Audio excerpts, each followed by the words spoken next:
All right, good morning. Welcome back to the show. Thank you so much for joining me. And we're now going to be joined by Congressman Bill Keating, our congressman. Good morning, Congressman. How are you, sir? I'm fine. How about yourself, Chris? I'm doing really well. Thanks for asking. So we've got a lot on the agenda this morning here with you because of our president is overseas. And I know that you, ranking member on trade in the Foreign Affairs Committee, and you also at one time, I believe, the ranking member on European Affairs as well. So you've got a deep set of knowledge here. Talk to us a little bit about President Trump and his remarks on NATO. Well, the first thing that came across my mind, I think like a lot of your listeners, when I was looking at some of the scenes, I just thought back to when John Kennedy was our president. He was in Europe, and the reaction, and when Ronald Reagan went to Europe, trying to stand up to the Russians and the Berlin Wall, and you had just a different view. It really stands in contrast. If you look at those scenes, at least the ones that are so memorable, I think you could close your eyes, probably, Chris, and remember some of those yourself. And then the protests and the other things we're seeing currently on TV, and that's disappointing. Yesterday, I spent time in my day, making sure I did, talking with the ambassador from the European Union, David O'Sullivan. I also spoke with the new ambassador from Germany. I spoke with a British assistant foreign minister and a French foreign minister, and make sure that I reinforced the fact that we do have this alliance. It is critical. It's a real difference maker. When you look at Russia as a challenger, particularly economically, and you look at, a nuclear challenger, and you look at China as an economic challenger, you look at what they're trying to do in our space as the preeminent power in the world. And we have something that they don't have, and that is a coalition. That coalition is critical. It really brings countries together, countries that have the same values that we do. And so it's more than just a military alliance. It's an economic alliance with the European Union, or European, allies. But, as someone who's gone to the war zone, someone who's visited our troops in Iraq and Afghanistan, I also visited and met with their troops. They are there with us in all of these conflicts, all these wars, side by side. And many of the leaders, the NATO leaders, those countries, they received a lot of protest against their own actions to stand with us in these conflicts. So this is a critically important alliance that we have. It keeps us safer. We are there on their turf, and if we didn't have the ability to do that, it would cost us so much more to be able to cite our military in positions where we're able to respond to emergencies in the proper time frame. So there's a lot to this, and I think the American people understand it. Certainly the generation before us and the generation before them understand this important alliance. We understand generationally what's at stake here, so that people are concerned. The conversations I have, which will remain private, with those officials, they're extreme concern that things are unraveling. Frankly, something they wouldn't say publicly. We're speaking with Congressman William Keating, who's our congressman here in southeastern Massachusetts. Congressman, but has the NATO, or some members of the NATO alliance, do they need to be reminded, though, that they should make a better contribution financially and militarily to the alliance? Yeah, this issue is something that's overtaken the larger issue of our alliance itself.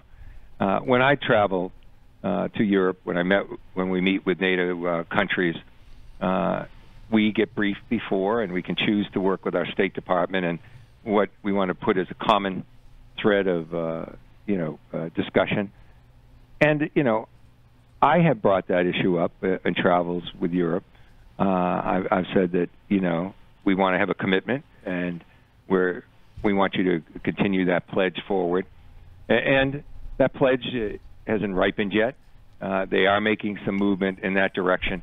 But collectively, they are the second largest military after the United States in the world. And we work together. So think of the advantage. And there are other issues that are there. The other thing you have to remember, too, in a country like Germany, politically, we can't be telling them what to do. Right. They're coming and still are fresh in their minds. The nationalism and militarism that's part of their history that they're not proud of and very concerned if that ever resurfaced again. And that's part of their culture as well. So they're moving along in those directions. They sacrificed a great deal. When the Russians illegally and aggressively invaded Crimea, it was the sanctions that were largely European that we asked our allies to join in with against Russia that really was critical in getting them, I think, to at least halt much of this aggression that they would have just continued doing. And, for instance, Germany had an inordinate sacrifice in terms of their economy going with these sanctions. But they stuck with us. So there's a lot of ways to view it. I do believe they're going to move forward on the timetable with a contribution. But to look at it solely that way is to distort the alliance and the power and the enormous advantage we have as a country with this alliance. We're speaking with Congressman Bill Keating. Well, it was interesting, in preparing for my show and for this conversation. I guess I should have known, but I hadn't realized just how much the economies of Russia and Europe, but particularly Germany, are intertwined. And so, to your point about when the sanctions came on them, it was the Europeans did make a sacrifice. It'd be as if we say we're putting sanctions on Canada, as an example, because they're such a large trading partner of ours. They inordinately, and Putin was, by all accounts, stunned the way they stuck together. He did not think they would stick together in this regard. And part of the Russian strategy is to engage in influence over these European countries economically. Mm-hmm. He's doing it with Hungary. He's doing it with Poland. These are, and he's doing it with another NATO country that is really a country of concern right now, Turkey. Mm-hmm. So there's a lot of threats there. He's using it economically. Don't forget, when he made that aggressive move on Crimea, it was when Ukraine was making a formal step to joining the European Union and their trading group. So that is what concerns Putin the most. And that's what he uses as a weapon. The cold winters. In Ukraine, when they were so influential in their energy needs of the country, as a threat and carrying it out, they were responsible for the cold winters. They shut off their energy in that country, and they want to have that influence over these countries. So we've been working, too, with having the U.S. be more of an energy supplier for Europe, especially in natural gas issues. So it's all intertwined. Mm-hmm. The economies, the military. I had the opportunity maybe last month, the beginning of last month, with Secretary Mattis, having a security meeting with about 14 of my colleagues. And the one thing at the end, I was asking him about my efforts, for a free trade, agreement with the European Union. And I said, it's a little out of your lane, Mr. Secretary, I understand it. And his head snapped back. He said, it's not out of my lane. That's right in my lane. Mm-hmm. That is what our military strength will be founded on, our economic strength. And so he really gets it. He's just a brilliant man, and I think a voice that should be paid more attention to in the administration, Secretary Mattis. We're speaking with Congressman William Keating. Congressman, to your point about the energy and what they did in the Ukraine, does Germany have something to, worry about? Is the fact that the Russians are supplying a large amount of natural gas and oil to them, and if you could expand on the fact that, so people understand, that is your lane, is trade, foreign affairs and trade, what we can do to become a better supplier of energy to the European Union? Well, we are an exporter of energy right now, and natural gas is something that could be a complement, a part of their plan that they can depend on in that respect. And we could be, so we're making efforts. We made changes in Congress that I supported where we could become exporters of our energy supply, taking off some of the limits that were put on that. Part of the reason I supported that is that we could give our allies, some of the energy we want to export there, and give them an ability to be more independent in other areas. There's a pipeline planned, that is a concern, but there's also nuclear plants in Hungary. There's that the Russians are sponsoring. There's others, so they are trying to take a page out of the Chinese, I think, and use their whatever economic influence they might have with Europe.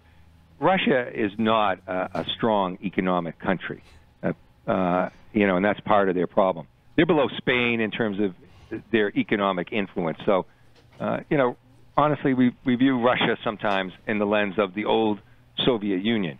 They're just a fragment of what they used to be that way. They do have nuclear weapons, and that's why it's important that we work on trying to maintain some of the agreements we have, although they've broken some of them. But those are important issues to continue to discuss with. But putting it into perspective, we shouldn't overblow the economic influence of Russia, but they are desperately trying to gain influence, and they're extremely concerned about losing any economic influence in Europe, too. So this breakup of NATO is a lot more than a military coalition that we have. It's a true partnership, and it's a bedrock to our security here at home.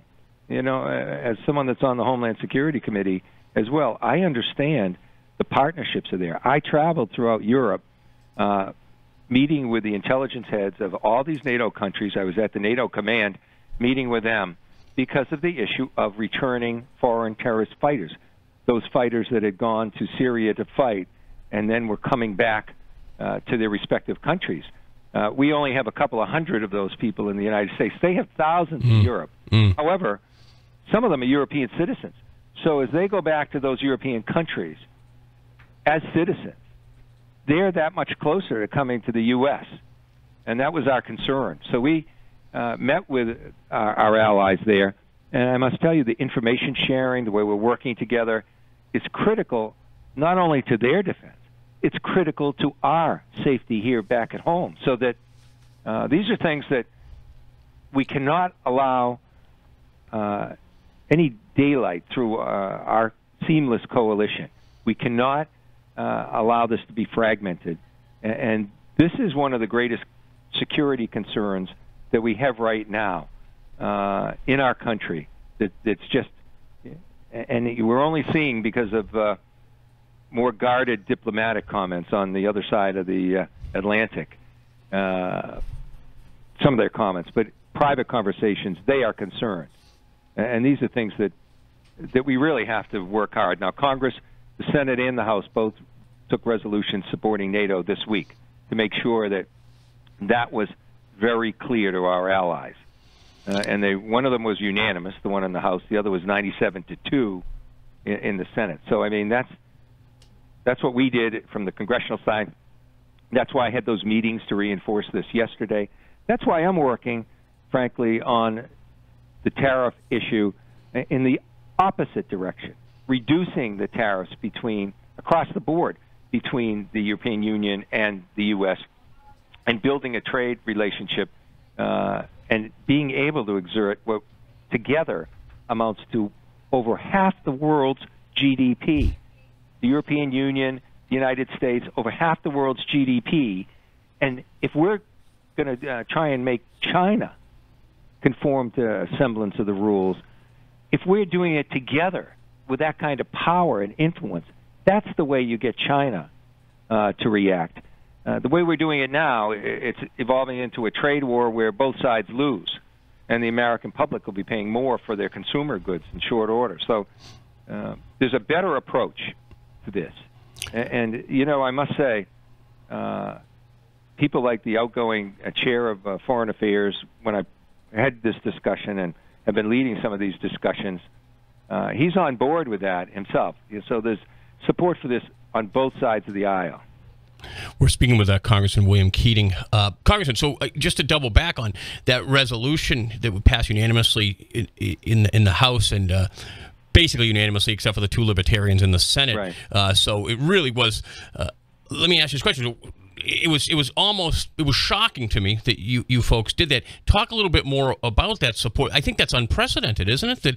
That the Congress passed a resolution like that? Well, what's unprecedented is this, that there's a norm that as the president, any president, travels overseas officially, there's an unwritten rule not to criticize your president back at home during the course of that trip. So to see those two resolutions by both Republicans and Democrats, as you said, other than the two Libertarians, unanimously, while he is there, that is unusual. You may be understating, sir, with the term unusual, because unheard of, right? And here's the thing: everyone knows here that I'm a Republican. That's fine. You're a Democrat. But what I thought was, so if it had just been a Democrat president and the Republicans passed it, or vice versa, that'd be one thing. But the fact that it was unanimous, basically, and the timing of it, is a critical thing. The timing. What was, if you could share with us a little bit, because that's what we do here back on the ranch. What was the conversation like in the body, in the House, to get that thing going? Frankly, it was in a very difficult Congress to navigate through. It was among the easiest things that ever happened. Wow. People understand it. People are concerned.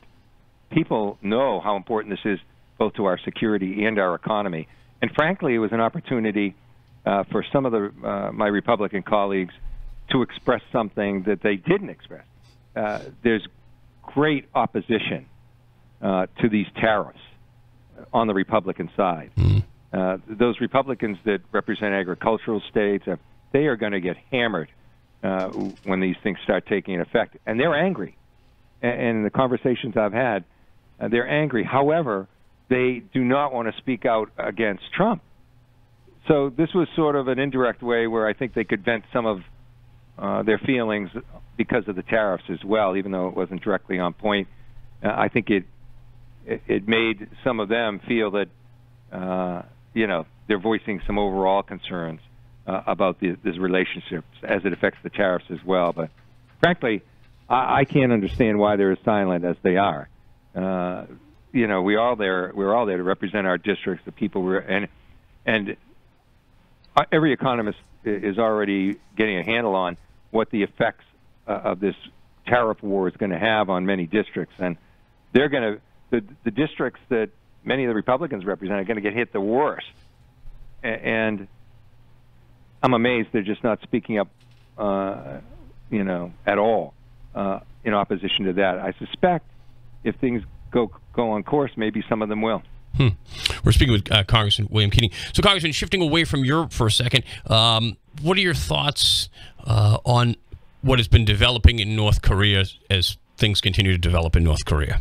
Well, we had this discussion, Chris, and while I, among many, said it's much better and it's important to talk and have discussion, and we had 3 prisoners, and that I even know they weren't prisoners. We had 3 innocent people they called prisoners that were released, and we're now gaining access, although it hasn't happened yet, to the remains of some of our soldiers. However, I had a private meeting with some of the people saying, you people are doing it in reverse. First, you sit there and have discussions at a lower level, and then you build those discussions up to see what actually is there to negotiate where the areas of agreement and disagreement are. Then you have high-level meetings. This meeting with Secretary of State Pompeo, frankly, was a very obvious snubbing and embarrassment inflicted by the North Koreans on our country. He was supposed to go there and meet with Kim Jong-un, and they snubbed him.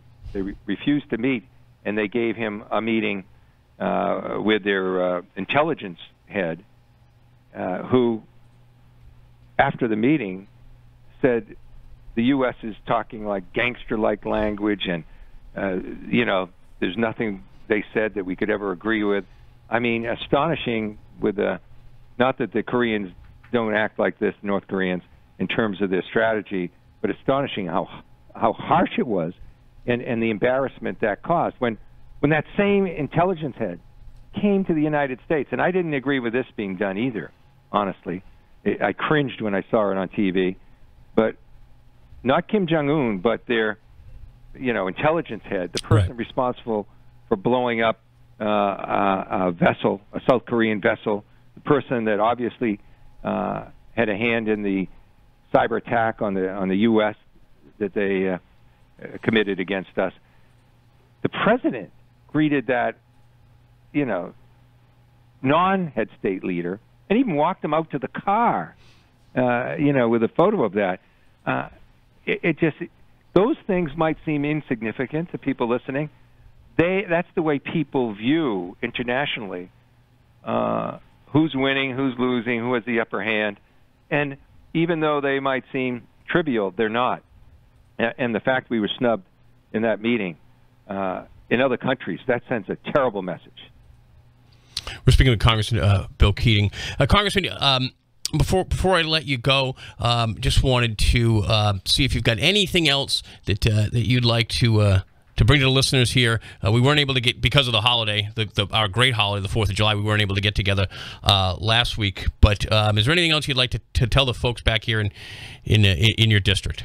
Well, I think that we're moving forward. The other thing that, in our conversations, I think I'm going to bring this up time and time again. One way to view what's going on in terms of healthcare right now, every day there's a cut in Medicare, Medicaid, and our Social Security. And by that I mean we have, through that tax bill, incurred a payback debt of $2.4 trillion. Other than defense, those are the only areas, and the majority party here, the Republicans, and Paul Ryan was very clear, those are the targets, starve the beast. So as each day goes, we're going to have cuts if that continues in the course it is now. And even last weekend, with all the other news that's swirling, there was one other effort where they administratively did away with some of the cost sharing that occurs under the Affordable Care Act, where some of the balancing of the high-risk people and the low-risk people are there. That undercuts the bill. That puts more people that were insured as uninsured. The farm bill that went through, a farm bill, and it's hard for people to realize, they reintroduced the junk insurance policies that said, yes, we can offer policies now that don't cover pre-existing conditions. Yes, we can offer policies now that do not cover opioid addiction. Yes, we can have new policies now that charge women more than men for the same services. Those junk insurance policies advanced through in a farm bill. And that's what people should be paying attention with. That's what's going to affect them greatly. There's already third-party, nonpartisan groups saying our insurance spike for the people that have private insurance is going to be over 15% next year. Wow. And largely that increase will be from what they're doing with the Affordable Care Act. It's just a question of numbers, Chris. The more people that are uninsured, the more the rest of us that have private insurance or taxpayers will be paying for those people that are uninsured. And what have they done so far? They've done away with the mandate that makes everyone pay something. They've changed the cost sharing. They've cut the marketing. They've done several things that effectively, I think, have the Affordable Care Act on the ropes. And here's what people should understand.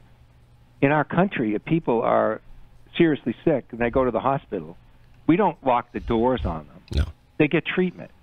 And the insurance companies, sure as heck, aren't going to be paying for this. So what they do is they have something called an uncompensated care pool. And that gets redistributed. That cost gets redistributed to every other insurer that insures people like ourselves that pay for our insurance. So we're paying for the people that don't have insurance, and we've been paying prior to the Affordable Care Act for people that don't have sufficient insurance. Some of these policies that in the Farm Bill they're talking about, you can buy a policy and it'll only insure you up to $3,000. So that, let's assume you go to the hospital and your bill's $4,000, you only get the $3,000, and if you're sick any other part of the year, you get nothing.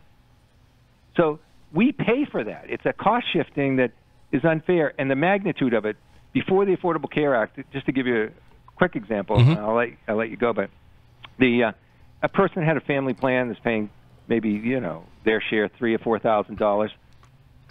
About $1,300 of that would be for other people's insurance. Wow! I mean, it's not a small piece of what we've been paying. And what we're trying to do with the Affordable Care Act is shift that, make everyone pay something, so there are no freeloaders. And we're moving away from that. And next year, mark my words, we can go back and check, people will see a significant, very significant increase in their health insurance because of that tax bill. So when I say every day we're paying for that, that's what I mean. So we'll continue. That's a subject we could do all by itself that affects all of us. Meanwhile, back on the ranch, right? That's right. Meanwhile, back on the ranch. Well, Congressman, again, thanks for joining us. Thanks for updating us on what's been going on all over the world. And look forward to speaking with you next week. Have a wonderful weekend. Thanks for giving me this chance. Thanks. All right. Thanks, Congressman. All right, folks, we're a little bit behind. We're going to take a quick break here on 1420 WBSM. If you missed any of that interview, of course, we will have it up in its entirety online at WBSM.com. We'll be right back.